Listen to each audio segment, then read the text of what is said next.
आज 15 जून 2020 है जब हम ये वीडियो रिकॉर्ड करने जा रहे हैं और ये वीडियो आप कई साल बाद भी देखेंगे तब भी इस वीडियो में हम जो मेथड बताने जा रहे हैं आपको यह सक्सेस रहेगा। मैं हूं देव मौर्य और आप देख रहे हैं स्मार्ट किसान यूट्यूब चैनल। आज की इस वीडियो में हम आपको बताएंगे कि जो मोथा घास हमारी होती है उस पर आप कैसे कंट्रोल पा सकते हैं, वो भी बहुत बेहतरीन तरीके से। इस वीडियो में हम दो तरीकों के बारे में बात करेंगे। हमारा एक तरीका जैविक तरीका हम उसको कह सकते हैं जो कि यांत्रिक है, और दूसरा तरीका हमारा रासायनिक है।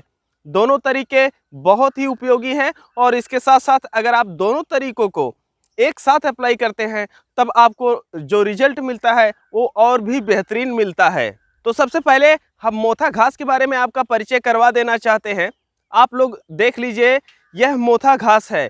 यह लगभग 2 से 2.5 फीट तक लंबी हो जाती है और इसकी जो पत्तियां होती हैं यह पतली होती हैं और इसमें बीच में पत्तियों के नाली जैसा आकार बना होता है और पूरी तरह से आपको देखने पे लगेगा कि यह जो पत्ती है यह तलवार के आकार की तरह है और झुकी हुई रहती है, इस वजह से तलवार जैसी दिखती है। और इसके बीच में एक मोटा सीका निकलता है, इसे हमारे यहाँ सीका कहा जाता है। आप मान सकते हैं कि तने का जो भाग होता है हमारे वह ऊपर निकलता है और उसके बाद जो हमारा मोथा है उसमें फूल आता है। यह तो प्रक्रिया हमारी जानने की हो गई है कि जो इसका ऊपरी सिरा होता है जड़ से ऊपर का वह कैसा होता है, लेकिन हमें यह भी जानना जरूरी है कि जो इसकी जड़ होती है इसकी बनावट किस प्रकार की है, जिससे हम यह समझ सके कि इसे हम किस तरह से अच्छी तरीके से कंट्रोल कर सकते हैं। इसकी जो जड़ होती है यह रेशेदार होती है।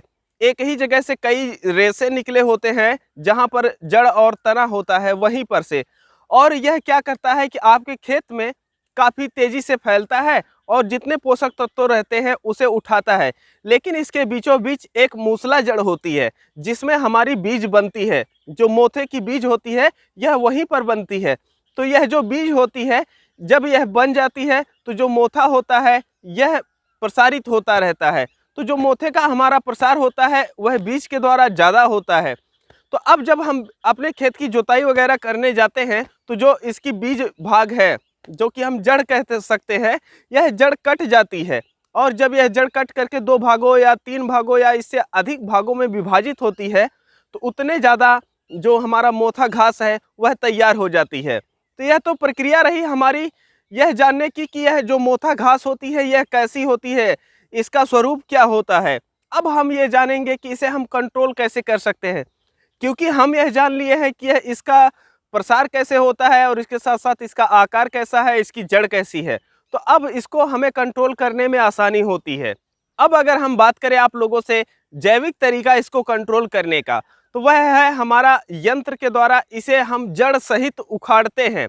क्योंकि मोथे की एक कहावत आप सुने होंगे कि किसान घर जाता नहीं है कि मोथा खेत में आ जाता है। मतलब अगर आप निराई कर रहे हैं तो निराई करने के बाद अगर मोथा घास को ऊपर से आप काट दिए हैं तो अगर आप दोपहर में खाना खाने के लिए घर पे जाते हैं और फिर शाम के समय आकर के निराई करते हैं तो जब तक आप घर से आएंगे तब तक जो आपका मोथा होता है यह 1 सेंटीमीटर से 1.5 सेंटीमीटर वृद्धि कर लेता है तकरीबन 2 से 3 घंटों में। जब यह हमारी घास और भी बड़ी हो जाती है तो इसकी जो गति होती है विकास करने की, ये तो रुक जाती है। तो इस वजह से अगर आप मोथा घास को निराई के माध्यम से निकाल रहे हैं जो कि यांत्रिक विधि है हमारा, इसमें किसी प्रकार का रसायन प्रयोग नहीं हो रहा है, इस वजह से यह जैविक कही जाएगी। तो यह जो विधि होती है अगर आप जड़ सहित नहीं निकालेंगे तो मोथा घास जो है निकालने का कोई मतलब नहीं बनता है। तो इस वजह से जो हमारा खुरपा होता है उसकी सहायता से हम लगभग 3 इंच गहरी जो है खुदाई करते हैं और उसके बाद जो मोथा होता है इसे जड़ सहित निकाल लेते हैं और इसे ले जा करके हम बाहर रख के और सुखा करके जला देते हैं। तो यह हमारी विधि है यांत्रिक विधि। यह जो विधि होती है इस विधि में अगर आपकी फसल लगी हुई है तब भी निकाल सकते हैं, अगर आपका खेत खाली है तब भी निकाल सकते हैं। मतलब ये है कि चाहे आपके खेत में फसल लगी हो या ना लगी हो, दोनों ही स्थिति में आप मोथा घास को अपने खेत से निकाल सकते हैं। लेकिन अब हम आपको बता रहे हैं रासायनिक विधि। रासायनिक विधि काफ़ी सक्सेस है और अगर हम जैविक और रासायनिक विधि दोनों अप्लाई करते हैं अपने खेत में तो हमें बहुत ही बेहतरीन रिजल्ट मिलता है। लेकिन जैविक विधि में यह समस्या है कि जैसे किसी किसान भाई के पास बड़ा खेत है तो वह अगर इस विधि से निकलवा रहा है तो मजदूरी बहुत ज़्यादा लग जाती है। तो ऐसे में आप क्या करें कि आप खुद निकाल सकते हैं या आप फिर रासायनिक तरीका इस्तेमाल करें, क्योंकि जैविक तरीका आपका काफ़ी महंगा पड़ जाता है और जब आप जड़ से निकालते हैं तो यह ज़्यादा खुदाई करनी पड़ती है। इस वजह से जो आपके घास निकालने का खर्चा आता है मजदूरी का, वह ज़्यादा बैठ जाता है। तो अब जो हमारी रासायनिक विधि है उस विधि में क्या है कि हम ग्लाइफोसेट 41% ESL के नाम से दवा आती है और इसका जो फार्मूला है हम बता दिए हैं, अलग अलग कंपनियों की आती हैं, उसको आप ले सकते हैं। लेकिन जो किसान भाई सिर्फ जैविक खेती करते हैं वह इसका इस्तेमाल ना करें, और जो किसान भाई किसी भी विधि से खेती करना चाहते हैं वह इस तरीकों को इस्तेमाल कर सकते हैं। तो ये हमारी जो दवा होती है, जब आपके खेत में कोई भी फसल ना लगी हो और मोथा घास को विकास करने दिया जाए उस समय, और उसके बाद खेत में भरपूर नमी बना करके हम इस दवा का छिड़काव करेंगे। अब जो हम दवा का छिड़काव करेंगे वह कैसे करेंगे, तो देखिए, इसको अगर आपके खेत में मोथा घास लगी हुई है और काफ़ी जंगली है तो तकरीबन आप 250 ml प्रति 15 लीटर प्रयोग करेंगे। आप एक की जो एक टंकी होती है उसमें 250 ml दवा डालिएगा, 15 लीटर पानी डालिएगा और उसमें 200 ग्राम यूरिया और उसमें एक पाउच शैम्पू या स्टिकर, शैम्पू वो जो बालों में लगाया जाता है बाल को साफ करने के लिए, उसको डाल दीजिएगा।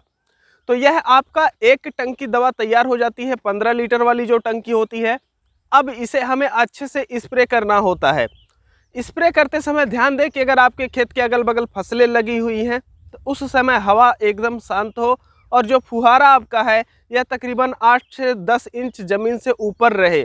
तो इस विधि से आप इसको स्प्रे कर दीजिए और उसके बाद लगभग 1 हफ्ते में, जैसा कि आप हमारे पीछे इस समय देख रहे हैं कि हमारा जो खेत है इसमें मोथा बहुत ज़्यादा लगा हुआ था, तो इसी विधि से हम स्प्रे किए और इस समय अब घास जलने लगी है। तकरीबन 10 से 15 दिन में यह घास पूरी तरह से जल जाएगी। अब ये जो दवा हम बताए हैं ये काम कैसे करती है, देखिए, जब आप स्प्रे करते हैं और आपके खेत में भरपूर नमी रहती है, अगर भरपूर नमी नहीं है तो आपको रिजल्ट उतना सही नहीं मिलेगा। तो जब आपके खेत में नमी रहती है तो जो हमारा घास का पौधा होता है वह भोजन बनाने की प्रक्रिया को काफ़ी अच्छी तरीके से कर रहा होता है। तो हमारी जो दवा है जब स्प्रे होती है तो उसकी जड़ों तक दवा आसानी से पहुंच जाती है।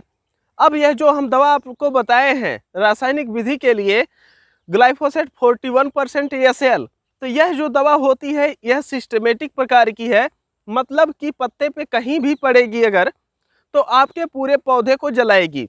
इस वजह से हमें इस दवा का इस्तेमाल करना है और ग्लाइफोसेट का ही इस्तेमाल करना है। और जो खरपतवार नाशक दवाएं आती हैं वह इतना सक्सेस नहीं हो पाती हैं, इस वजह से उनका आप प्रयोग मत कीजिएगा।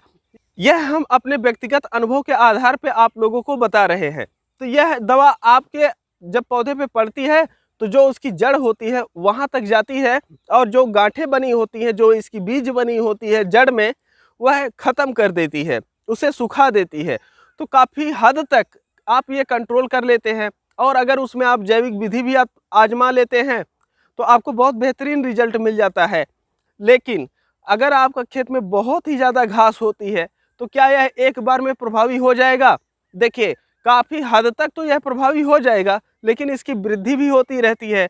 और आप अगर चाहते हैं कि आप 90% तक का रिजल्ट हासिल करें तो जैसे एक बार आप 3 महीने के पहले एक बार खेत खाली किए, उसमें आपका मोथा उगा है, यह विधि अपना लिए, उसके बाद 3 महीने या 6 महीने बाद फिर एक बार प्रक्रिया कर दिए, फिर 3 महीने या 6 महीने बाद एक बार फिर इस प्रक्रिया को कर दिए।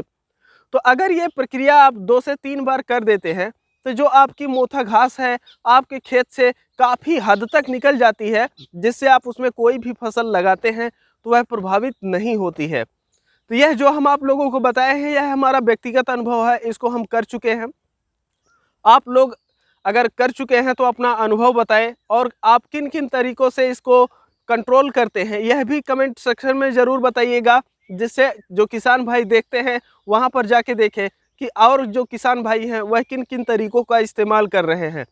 फिलहाल ये रही वीडियो, हम आप लोगों से मिलेंगे एक नई वीडियो में। आप अपनी समस्याएं लिख सकते हैं और अगर वीडियो बनाने लायक रहा तो हम उस पर आपकी समस्याओं पे वीडियो बना करके आप लोगों के सामने प्रस्तुत करेंगे। मिलते हैं एक नई वीडियो में, तब तक के लिए चलते हैं। जय जवान जय किसान।